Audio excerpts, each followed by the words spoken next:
नमस्कार। विज्ञान, प्रौद्योगिकी, आविष्कार और नवाचार की खबरों के कार्यक्रम ज्ञान विज्ञान में आपका स्वागत है।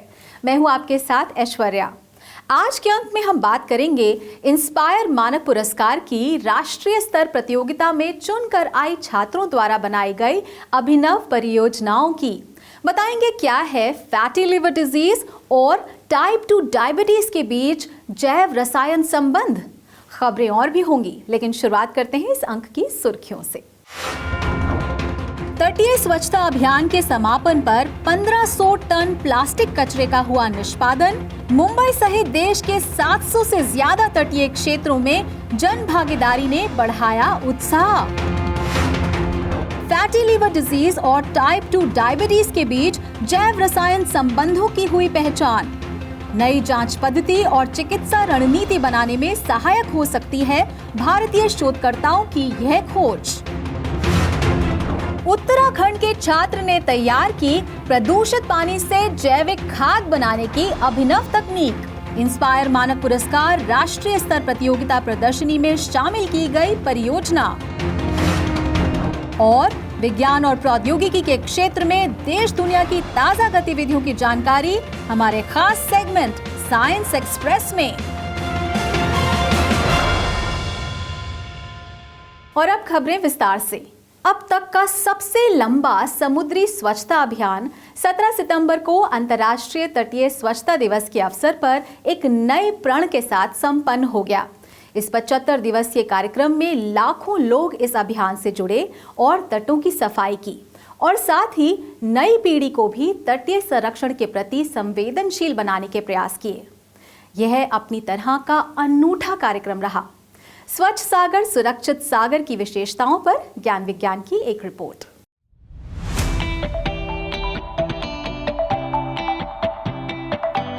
सत्रह सितंबर को मुंबई के जुहू बीच पर समुद्री लहरों के समान जन उत्साह उमड़ पड़ा।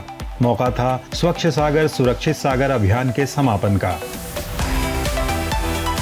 भारत सरकार के विभिन्न मंत्रालयों और विभागों सहित नगरीय निकायों, स्वयंसेवी संगठनों और जन भागीदारी के सहयोग से 5 जुलाई से 17 सितंबर तक देश के 75 तटों को कचरा मुक्त करने का यह अभियान चलाया गया था।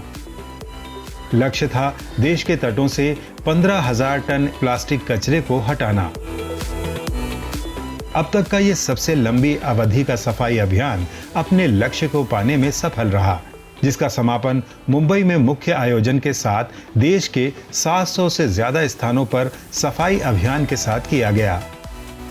मुख्य समारोह में शामिल हुए केंद्रीय विज्ञान एवं प्रौद्योगिकी और पृथ्वी विज्ञान मंत्री डॉक्टर जितेंद्र सिंह ने लोगों को बधाई देते हुए कहा कि सबके संयुक्त प्रयासों से समुद्र तटों से 1500 टन प्लास्टिक कचरे को हटाने का लक्ष्य इस दौरान पूरा कर लिया गया है।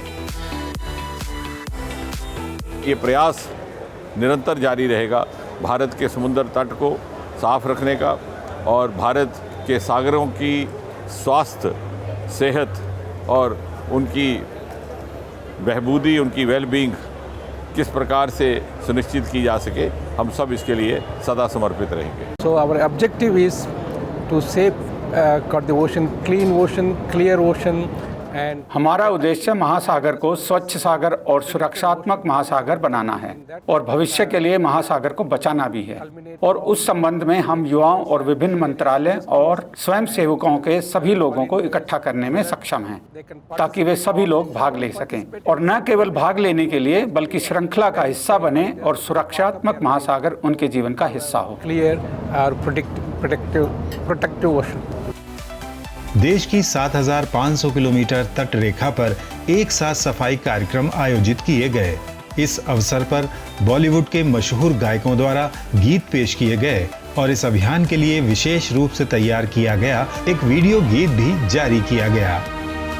पर्यावरण का रक्षण संवर्धन है ये कर्तव्य हमारा। रहे सदा सुरक्षित सागर और सरिता, ऐसा संकल्प हमारा। समझो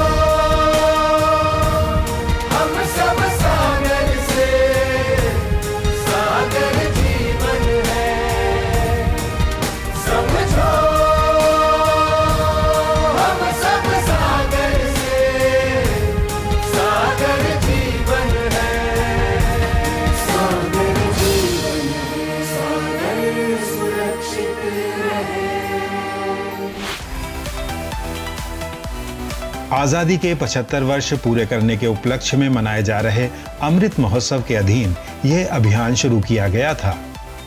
स्वस्थ भारत निर्माण के लिए स्वच्छ भारत और स्वच्छ समुद्री तट विजन के साथ शुरू किए गए इस अभियान में बड़ी संख्या में हर वर्ग के लोगों ने बढ़ चढ़कर हिस्सा लिया। अभियान से युवा वर्ग को जोड़ने के लिए जारी किए गए इको मित्रम मोबाइल ऐप पर ही 1 लाख से ज्यादा स्वयंसेवकों ने पंजीकरण कराया। 9 तटीय राज्यों के 45 से ज्यादा जिलों में स्कूली बच्चों के लिए जागरूकता अभियान, वॉकथॉन, वृक्षारोपण, प्रश्नोत्तरी प्रतियोगिताएं, मोटरसाइकिल रैलियां ऐसे कार्यक्रम थे जिन्होंने लोगों को इस मुहिम से जोड़कर स्वच्छता अभियान को आसान बना दिया। This campaign was held successfully at 75 places all over India. As you may be knowing, the government of India यह अभियान पूरे भारत में 75 स्थानों पर सफलतापूर्वक आयोजित किया गया है। भारत सरकार ब्लू इकोनॉमी पर बहुत जोर दे रही है, जो अगले दशक में सबसे महत्वपूर्ण क्षेत्र होने जा रहा है, और इसे ध्यान में रखते हुए पृथ्वी विज्ञान मंत्रालय ने डीप ओशन मिशन शुरू किया है। यह डीप सी ओशन का पता लगाने के लिए महत्वपूर्ण मिशनों में से एक है। मिशन का एक मुख्य लक्ष्य 6000 मीटर तक समुद्र का पता लगाने के लिए टेक्नोलॉजीज का विकास करना है और सजीव और निर्जीव संसाधनों का उपयोग करने के लिए टेक्नोलॉजीज का विकास करना है।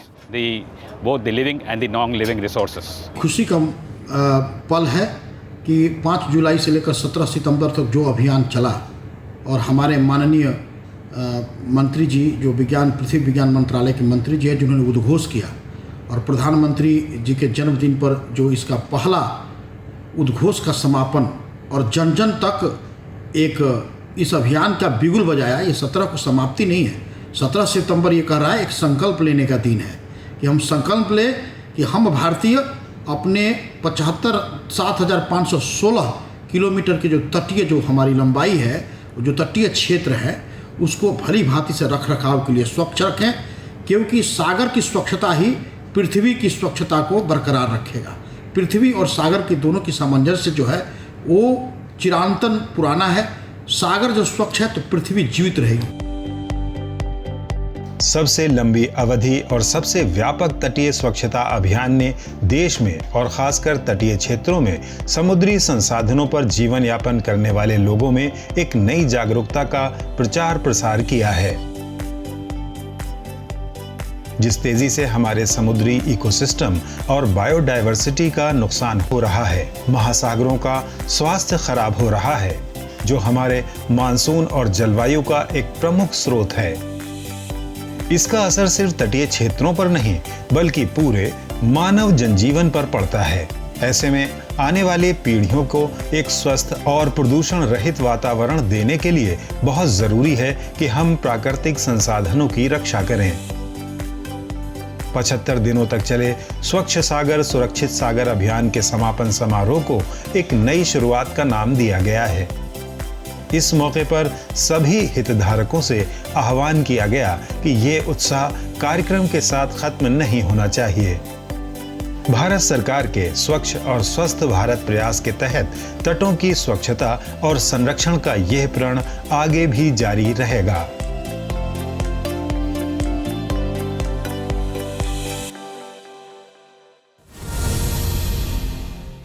भारतीय शोधकर्ताओं ने पहली बार फैटी लिवर डिजीज और टाइप 2 डायबिटीज के बीच जैव रसायन संबंधों का पता लगाया है।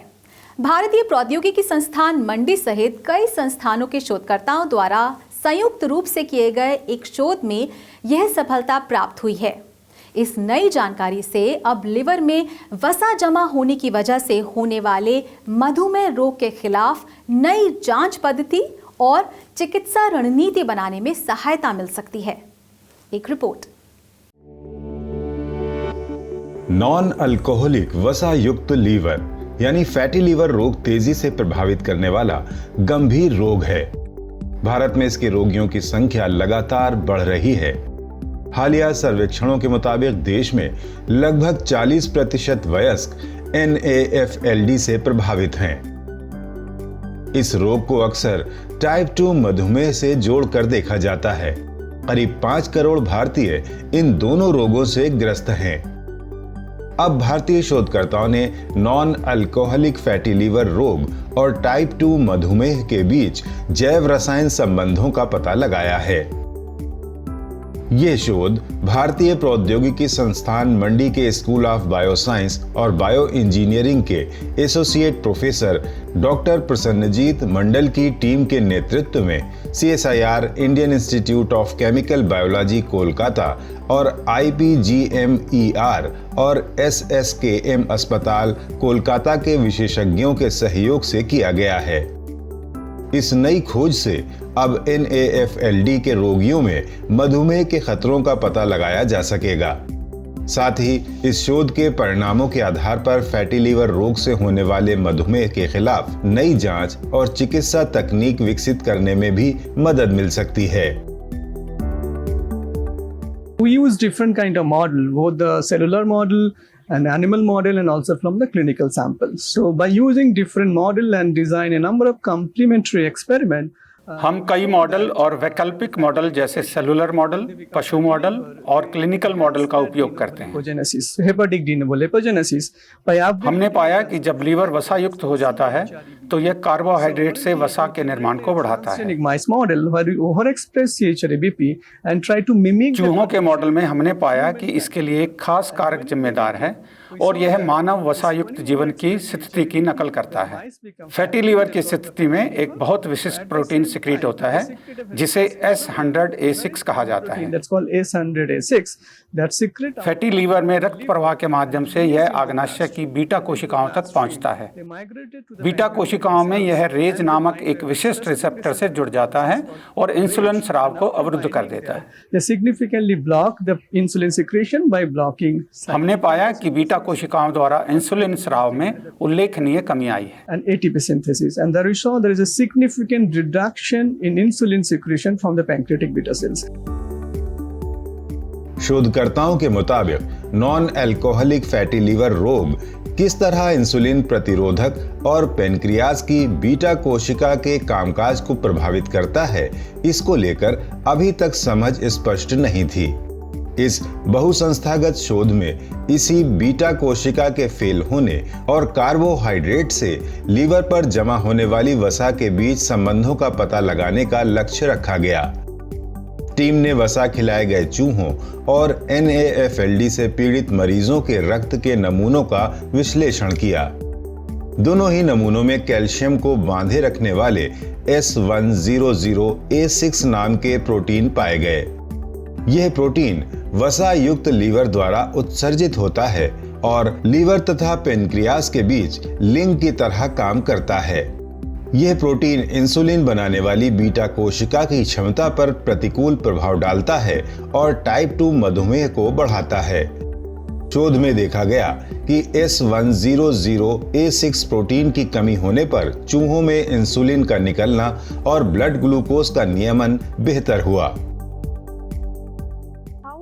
फैटी लीवर में मूल रूप से लीवर पर वसा का जमाव होता है, तो कैसे लीवर में फैट का जमा होना अग्नाशय को इंसुलिन छोड़ने के लिए और अपना कार्य बंद करने के लिए कह सकता है। इसलिए हमने इसके अध्ययन की शुरुआत की और जब यह जानने की कोशिश करते हैं कि वसा जमा होने पर इस फैटी लीवर से कौन से कारक स्रावित होते हैं और कैसे अग्नाशय को किस प्रकार के संकेत भेजे जाते हैं ताकि वे इंसुलिन को बंद कर सकें या इंसुलिन के स्राव को कम कर सकें।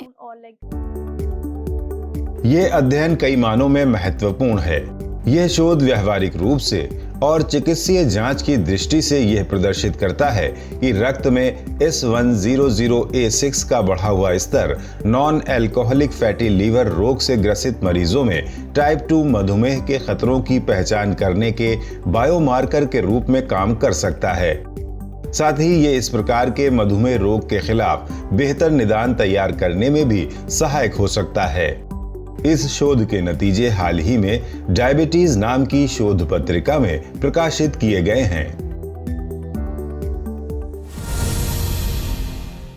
पिछले दिनों नई दिल्ली में आयोजित इंस्पायर मानक पुरस्कार प्रदर्शनी और परियोजना प्रतियोगिता में देश भर के छात्रों ने विभिन्न परियोजनाओं के द्वारा सामयिक चुनौतियों को लेकर नवीन विचार पेश किए।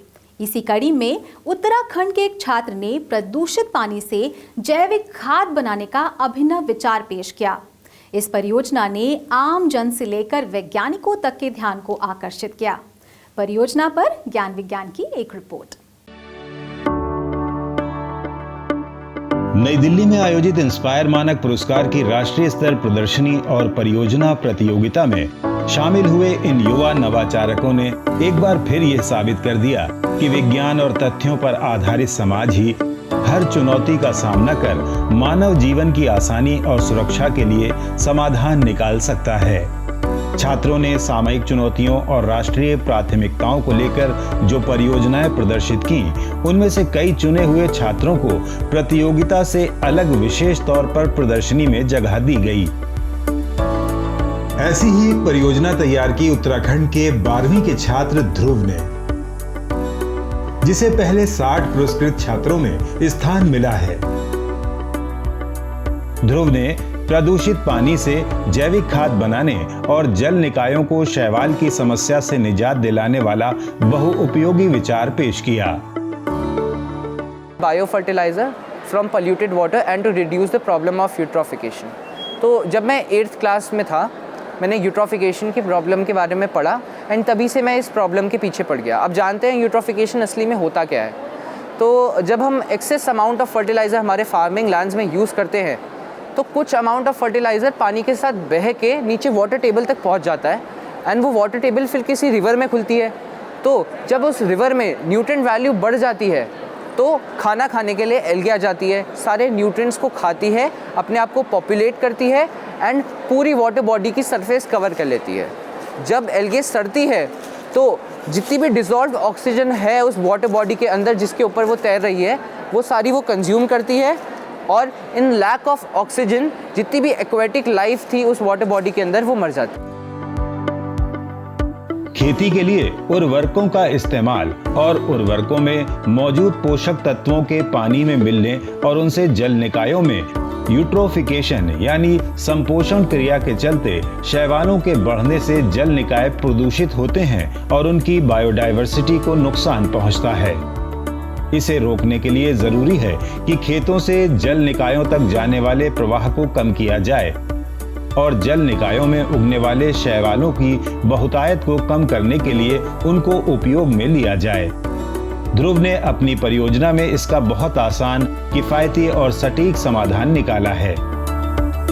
इसके लिए प्रदूषित शैवाल युक्त जल स्रोत में मैग्नीशियम आयन मिलाने से वो अमोनिया और फास्फेट की एक दीवार बना देता है, जिससे magnesium ammonium phosphate hexahydrate precipitate यानी तलछट का निर्माण होता है, जिसे शैवाल में मिलाने पर जैविक खाद का किफायती विकल्प प्राप्त होता है।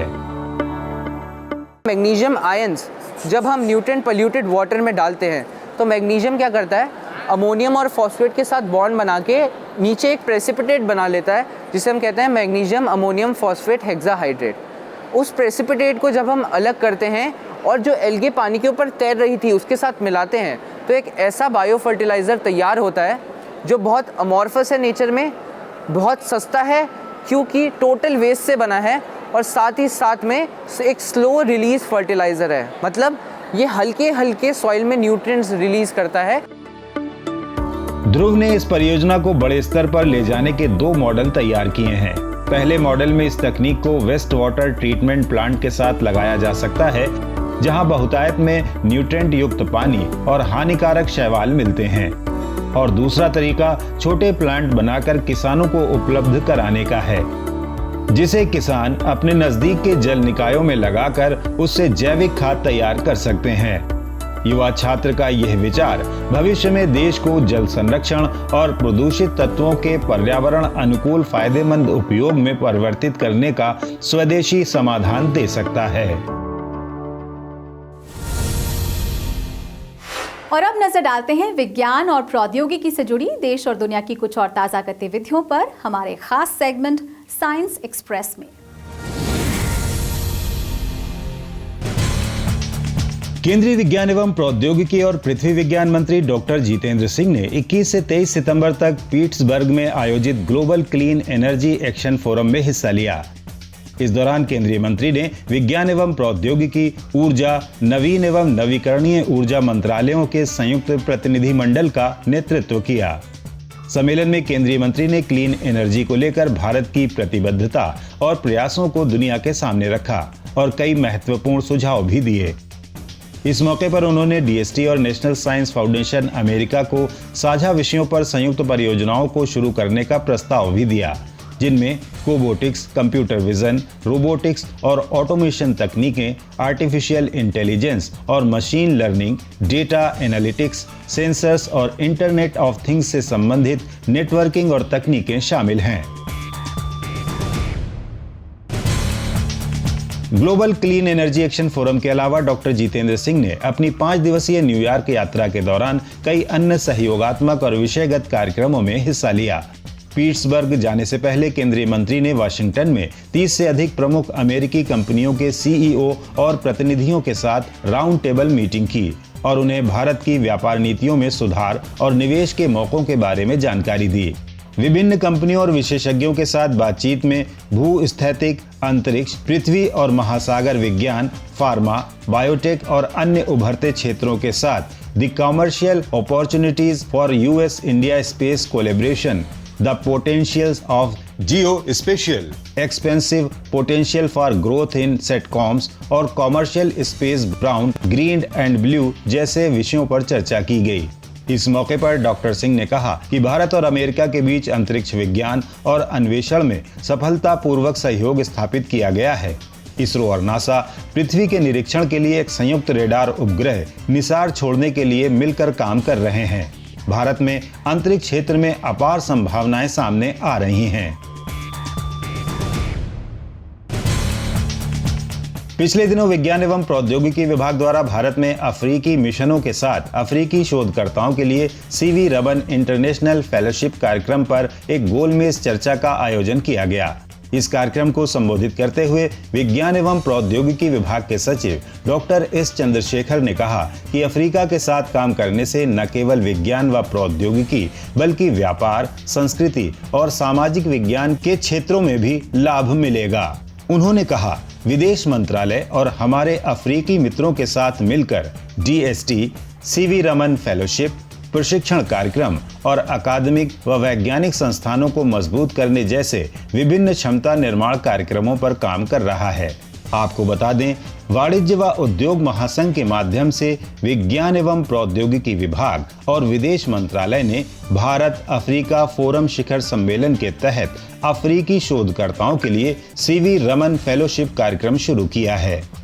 इस फेलोशिप का उद्देश्य अफ्रीकी शोधकर्ताओं को भारतीय वैज्ञानिकों के मार्गदर्शन में विभिन्न भारतीय विश्वविद्यालयों और अनुसंधान व विकास संस्थानों में विज्ञान और प्रौद्योगिकी के विभिन्न क्षेत्रों में सहयोगात्मक अनुसंधान करने का एक अवसर प्रदान करना है। CSIR की लोकप्रिय विज्ञान पत्रिका विज्ञान प्रगति ने एक नया इतिहास रच दिया है। इस पत्रिका को राष्ट्रीय राजभाषा कीर्ति पुरस्कार प्राप्त हुआ है और यह पुरस्कार 14-15 सितंबर 2022 को सूरत, गुजरात में आयोजित दूसरे अखिल भारतीय राजभाषा सम्मेलन के दौरान प्रदान किया गया। यह कार्यक्रम भारत सरकार के गृह मंत्रालय के अधीन राजभाषा विभाग द्वारा आयोजित किया जाता है। CSIR की ओर से यह पुरस्कार CSIR निस्वर की निदेशक प्रोफेसर रंजना अग्रवाल ने प्राप्त किया। हिंदी में छपने वाली मासिक विज्ञान प्रगति भारत की सबसे लोकप्रिय विज्ञान पत्रिकाओं में से एक है। यह बच्चों, शिक्षकों, शोधकर्ताओं और भारत के साथ साथ दुनिया भर की जनता द्वारा पढ़ी जाती है।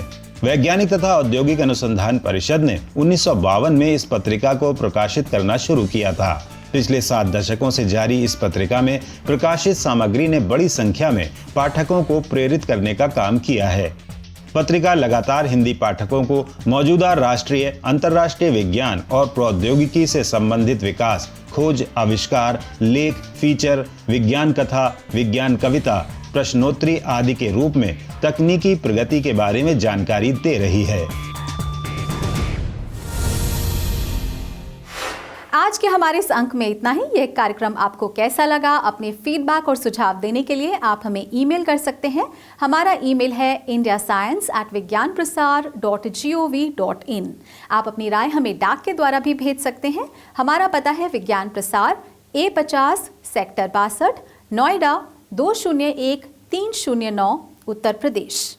विज्ञान, प्रौद्योगिकी, आविष्कार और नवाचार से जुड़ी ताज़ा जानकारियों के साथ अगले हफ्ते इसी वक्त इसी चैनल पर फिर हाजिर होंगे। तो बने रहिए हमारे साथ वैज्ञानिक सोच के साथ। नमस्कार।